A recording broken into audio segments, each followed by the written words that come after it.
కాంగ్రెస్ ప్రభుత్వం తెలంగాణ రైతాంగాన్ని దారుణంగా మోసం చేసిందన్నారు బీఆర్ఎస్ వర్కింగ్ ప్రెసిడెంట్ కేటీఆర్.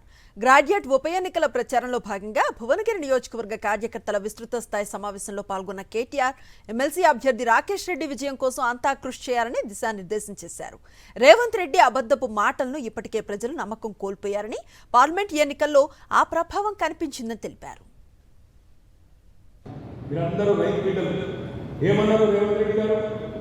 నేను ముఖ్యమంత్రి అవుతా ఉన్నా. డిసెంబర్ 9 నాడు నేను ముఖ్యమంత్రి కాగానే మొట్టమొదటి సంతకం పెడతా 2 లక్షల రుణమాఫీ మీద.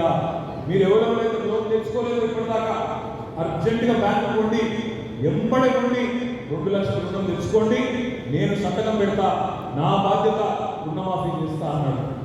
మరి డిసెంబర్ 9 పోయింది, జనవరి 9 పోయింది, ఫిబ్రవరి 9 పోయింది, మార్చి 9 పోయింది, ఏప్రిల్ 9 పోయింది, మే 9 కూడా పోయింది. తొందరలోనే జూన్ 9 6 నెలలు కూడా నిండబోతా ఉన్నాం. మరి మనం ప్రశ్నించాల్సిన అవసరం లేదా? ప్రభుత్వాన్ని అడగాల్సిన అవసరం లేదా? ఒక రైతు బిడ్డగా మళ్ళీ మోసపోదామా ఆలోచించి నేను కోరుతా ఉన్నాను.